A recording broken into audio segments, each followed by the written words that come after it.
我哋將呢啲問題咧就發翻俾業主，然之後咧通知呢個現場嘅監理進行呢個整改。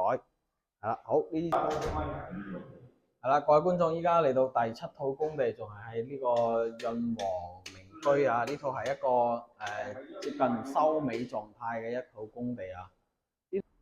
Hello， 各位觀眾，跟住心水哥睇裝修，睇下啱唔啱心水啊！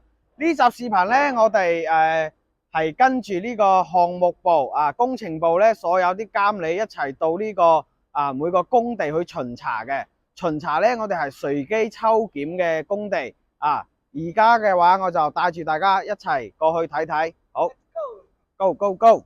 啊，呢啲就係我哋嘅監理啦。啊，到時候咧，我哋現場咧就跟翻唔同嘅小區啊，進行呢個抽查呢個品質。我哋係安排咗每個禮拜嘅星期4啊，進行一個工地巡查嘅。好，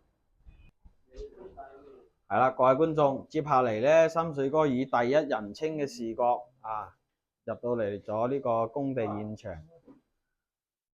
依家嘅位置咧係位於大亞灣嘅愛琴海小區啊。目前嘅話，呢個工地已經係進行咗一個貼咗呢個瓷磚噶啦。貼咗瓷磚嘅話，我哋都會鋪翻呢啲地面保護咯。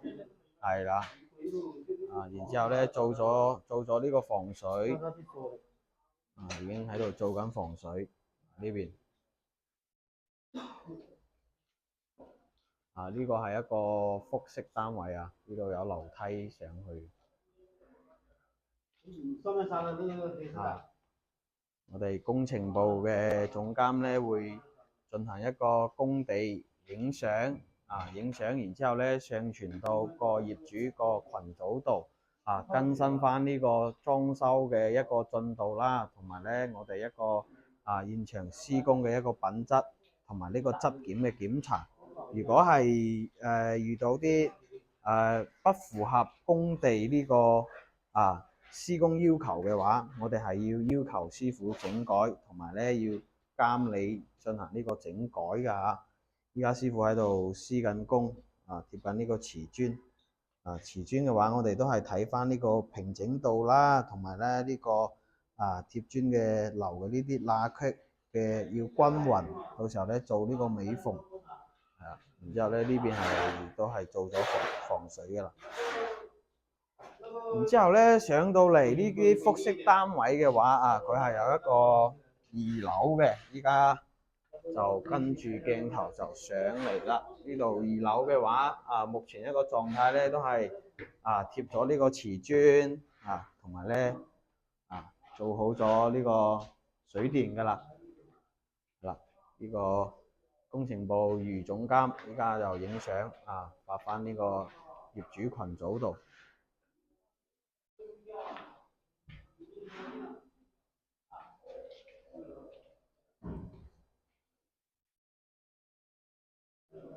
係啦，呢度嘅話就係屬於呢個啱先講到啦，呢個係一個老嘅單位係一個愛琴海小區，隔離咧就係呢個國運雍庭國運雍庭。然之後咧對面嘅話就係呢個德州城嗰邊嘅話就係呢個錦繡1號係位於呢個一個地理位置一個小區嚟㗎。呢個小區已經10幾年啦，入住率非常之高各位觀眾去睇下。非常之密嘅一個入住率，係啦。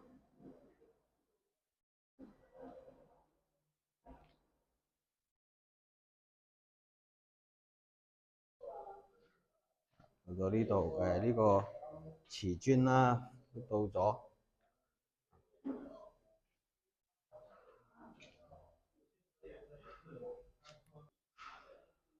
係啦，依家落到嚟1樓嘅話，呢個總監咧將呢個問題咧已經就 send 到個群組度啦。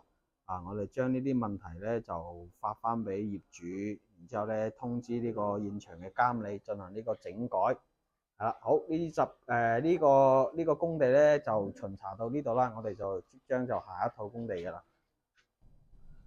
係啦，各位觀眾，依家出到嚟嘅話，我哋依家去緊就係呢個大亞灣冠華城對面呢個豐谷天璽一個小區進行下一套嘅工地嘅一個巡檢啦。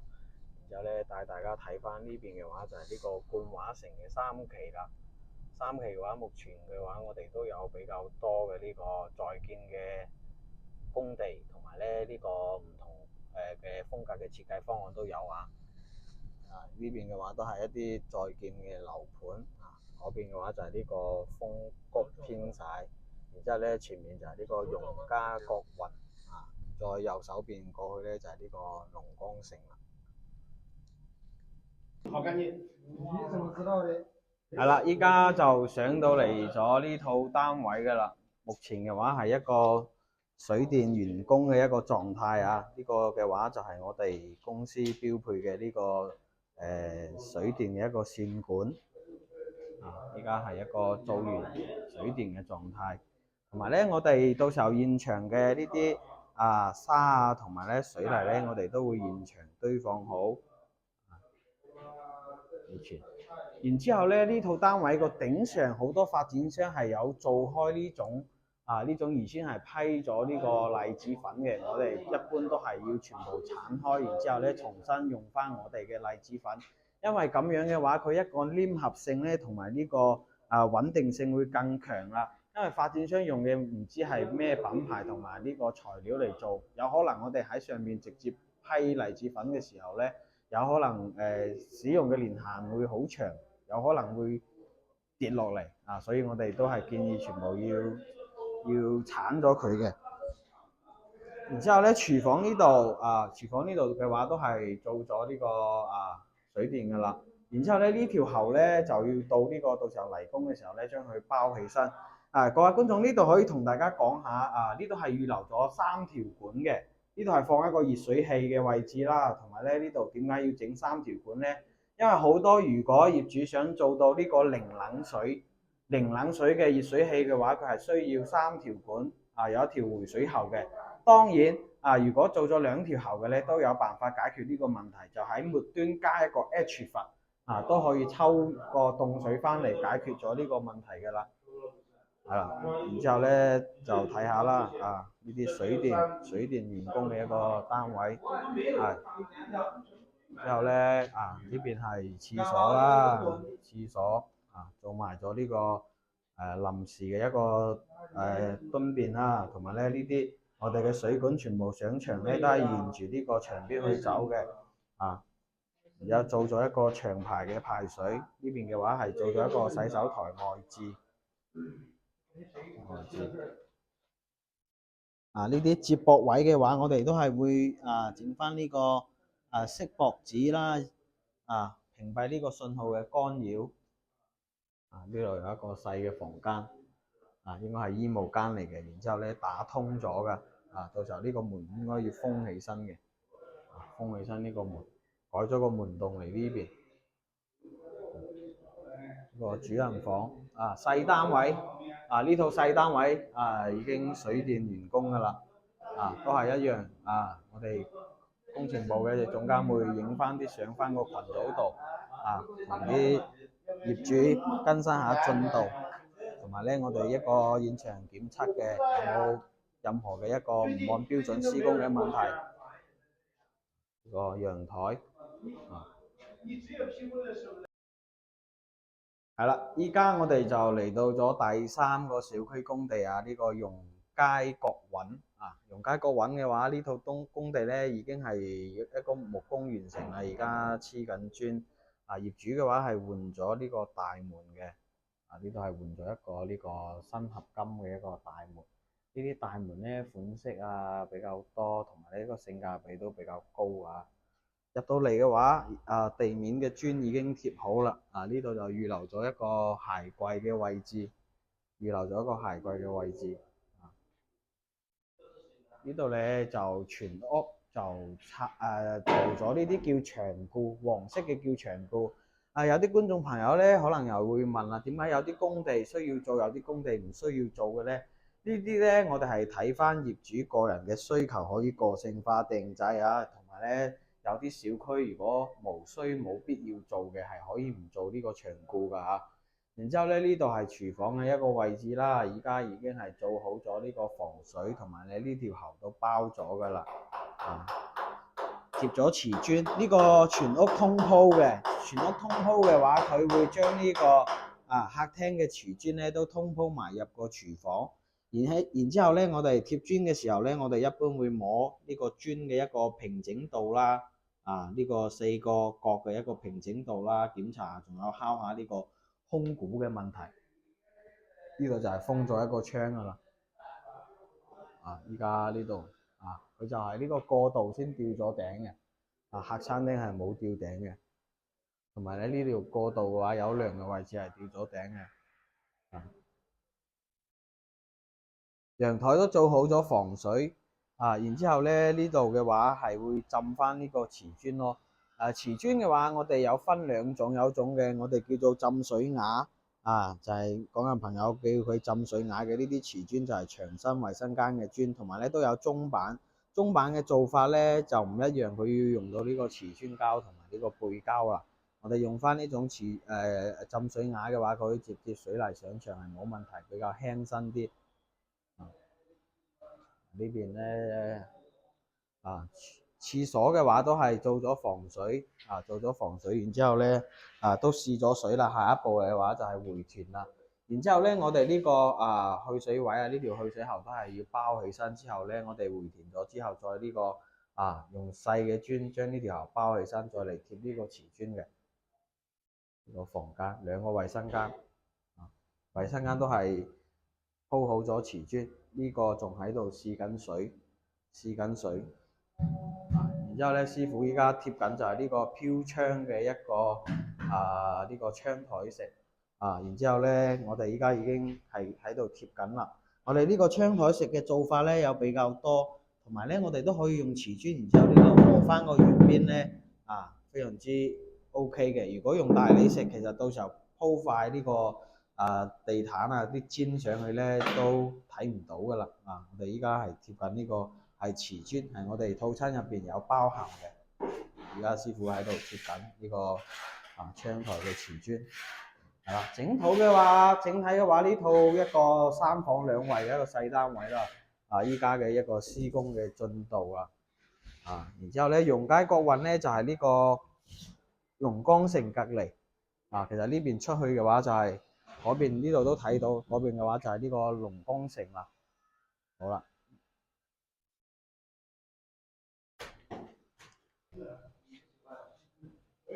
各位觀眾，依家嘅話就上到嚟咗一個第4套嘅一個工地呢套工地咧係位於呢個宏泰花園。宏泰花園咧係位於前幾集視頻都有影過一套完工嘅，係位於呢個林森片區嘅一個宏泰花園。目前呢套單位已經係進行咗一個批灰嘅一個工序㗎啦。然之後咧呢邊嘅話係做翻咗呢個瓷磚啦，貼咗呢個瓷磚然之後咧出邊係做咗呢個批灰嘅，仲未上呢個油漆係已經打磨咗㗎啦。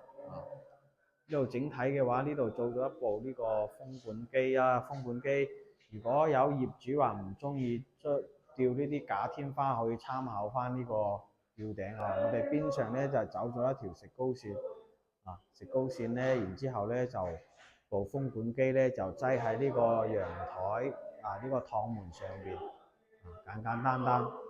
然之後咧呢度係封咗呢個陽台㗎，陽台咧係封窗，然之後咧呢邊都做埋咗呢個窗簾盒，預留咗呢個窗簾盒。然之後咧呢度會有個凹位，就係預留翻俾個智能嘅電動晾衣架啦。我哋要到時候咧要可以先確定翻呢個晾衣架個 size， 然之後咧按照晾衣架嘅 size， 到時候咧佢伸入去咧就係隱藏喺呢個吊頂入邊噶啦然之後咧做咗一個批灰嘅工序。下一步咧呢度就會上油漆啦，同埋呢個衣櫃嘅安裝呢個洗手盆咧比較細都貼咗呢個瓷磚呢個就係鋁扣板啦。鋁扣板嘅話，我哋呢個頂抽呢個抽氣扇到時候仲有燈嘅安裝。呢個衞生間嘅一個門。房門嘅話已經都係安裝好啦，呢啲房門嘅話都係標配翻我哋公司呢個 Tata 嘅一個品牌嘅一個房門啊，呢個係一個細嘅陽光房間啊，呢個客房啊、長輩房都預留翻呢個衣櫃嘅位置啦。我哋呢個食刀線都要留開呢個位置裝呢個衣櫃。主人房都有一個衛生間，都係批咗灰嘅，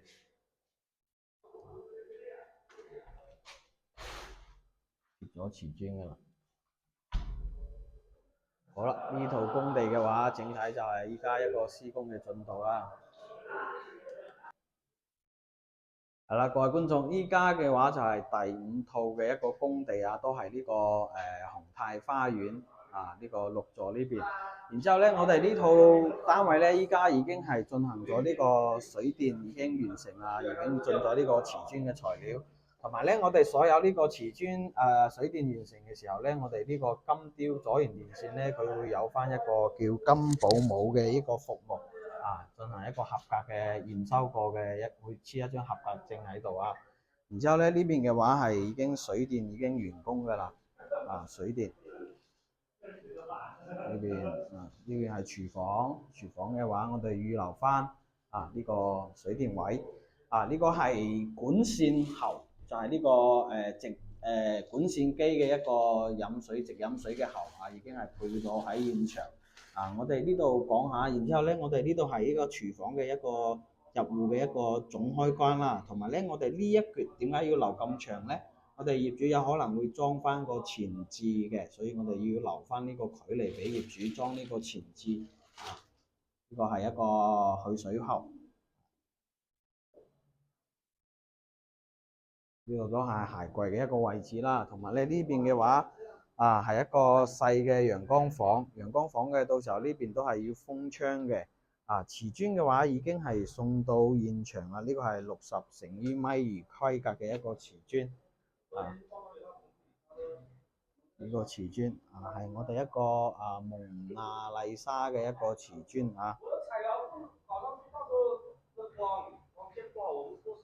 之後咧，依家就喺睇下呢個水電呢個。做完水電之後咧，我哋啲水泥沙就會進場堆放擺好之後咧，下一個工序咧就係進行呢個泥工嘅施工啦。呢度係有一個餐邊櫃嘅位置啦，預留翻呢個插蘇位陽台做埋咗排水。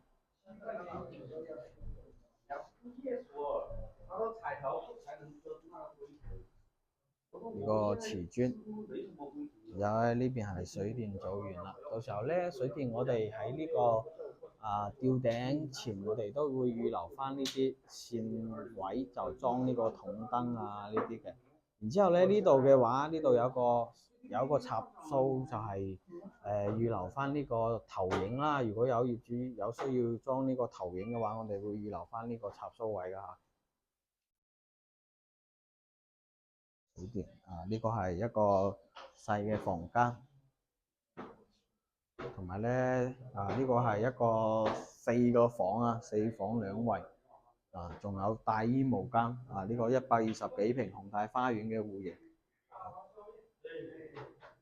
全部都係做呢啲長排，就保證到地下咧係平整嘅，好搞衞生啦，留翻呢啲敬前燈呢度就係一個主人房隔離嘅一個算係衣帽間做細房間都得呢個宏泰花園咧隔離咧呢邊嘅話就係呢個卓越東部蔚藍海岸啦，呢邊係7期係精裝樓嚟嘅。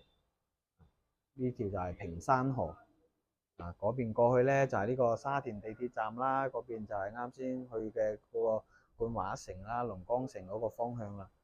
整體呢個宏泰咧一個內園都係 OK 嘅，樓距咧相對唔係會好逼唔係好逼，帶大家睇下依家就係一個入到嚟呢個主人房都係做咗呢個水電啦，都係到時候準備貼磚啦。到時候咧呢個喉要包起身嘅，同埋咧呢度改咗下，原先嘅衛生間係比較大嘅，咧業主就唔需要呢個衞生間咁大，就將呢個牆呢埲牆就縮細咗，縮細咗咧，然之後咧呢個門係斜嘅，改斜咗，就唔想呢個主人房呢個衞生間嘅門咧對住張床，所以做咗少少嘅一個改動啦。好啦，呢個戶型又同大家介紹咁多先。係啦，各位觀眾，依家嚟到咗呢個第6套單位啦，係呢個潤和名居，係啱先個宏泰花園對面嘅。呢套工地嘅咧，目前一個狀態係一個批灰階段。入到嚟咧，左手邊咧係一個陽光房，封咗窗㗎啦已經。呢個係斷橋鋁嘅一個風窗啦，佢呢啲風窗嘅好處咧，佢係一個隔音隔熱雙層嘅一個中空玻璃。佢係可以做到呢個優點嘅，房間係批咗灰嘅啦。然之後咧，對面嘅話，呢度入嚟右手邊咧係一個書房功能房啦。佢呢度預留咗呢個鞋櫃同埋呢個衣櫃嘅位置。呢度就係一個功能房，上面咧預留咗呢個衣櫃嘅位置，同埋呢個鞋櫃位置係背靠背嘅。門嘅話仲未有安裝。然之後咧，佢呢度嘅牆身全部係貼咗呢個瓷磚，2張呢個60米2嘅瓷磚就到頂㗎啦。做咗呢個假天花啦，預留翻咗呢個角線呢個線形燈嘅底槽預埋咗。呢度咧到時候有個餐邊櫃啦，就唔使貼磚就預留咗出嚟。同埋咧呢邊嘅話都係一個電視背景牆都預留咗出嚟。呢個一個梳化背景牆都預留咗出嚟。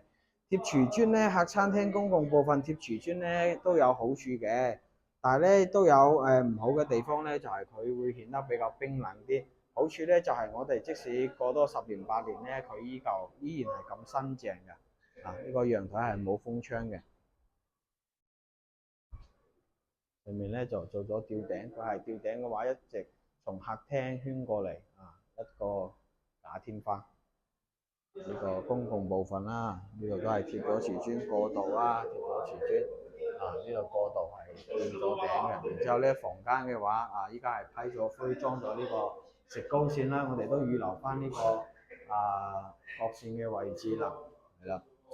然之後咧就到翻呢邊啦，到翻呢邊吊咗呢個鋁扣板，鋁扣板。我哋呢邊師傅依家係進行一個批灰嘅工序。佢主人房嘅話，呢邊都係封咗一個斷橋鋁嘅風窗，做咗一個安靜隔音隔熱嘅一個風窗。我哋呢邊嘅話就係師傅依家喺度批緊呢個灰啦，同埋咧入邊都有翻呢個主人房嘅衞生間啦，係啦。整體咧呢套工序已經係做到咗呢個批灰嘅階段㗎啦，做到呢個批灰嘅階段。好啦，呢度就同大家分享住咁多先啦。係啦，各位觀眾，依家嚟到第7套工地，仲係喺呢個潤和名居呢套係一個接近收尾狀態嘅一套工地啊。呢套工地咧相對比較簡單啦，然之後咧佢呢啲係石膏線都冇安裝嘅，然之後咧裝咗個吊燈啦，同埋呢個明裝嘅一個筒燈嘅一個效果啦。呢度係一個客廳嘅位置啦。然之後咧，佢房間嘅話就過道呢度咧預留翻咗一個餐邊櫃嘅位置，相對比較薄。然之後咧做咗呢個移動嘅一個插蘇，呢個就係一個廚房。廚房嘅話都係可以做到一個 U 字形嘅一個廚房啊。呢度可以放呢個雪櫃啦。呢度整係一個廚房，裝咗呢個涼霸嘅。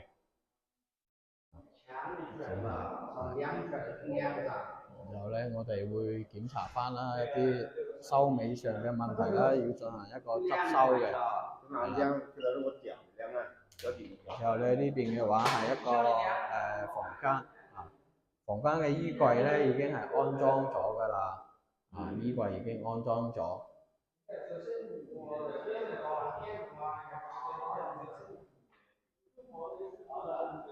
呢度都係一個細嘅房間。呢個做咗一個榻米，佢平呢個飄窗咧，呢個高度非常之高啊，差唔多有成60公分嘅一個高度，但係咧冇辦法，佢平呢個飄窗位做埋咗一張床，呢呢邊咧做一個書櫃，呢邊嘅話都係啦，做咗一個陽光防風窗，都係短橋類風窗，短橋類嘅一個風窗。整體嘅話呢套比較簡單啦。到時候咧家私入場咧再影翻一集視頻影俾大家睇啦。係啦。好啦，各位觀眾依家呢個工地巡查咧就到呢度就結束啦。以後咧我哋會分享更多呢啲裝修資訊俾各位觀眾朋友睇。大亞灣惠陽呢邊咧，我哋都有好多在建嘅工地啦，同埋唔同小區唔同戶型嘅設計方案。如果諗住裝修嘅朋友咧，可以揾我深水哥攞啲資料了解對比一下。好多謝大家收睇呢期視頻，多謝。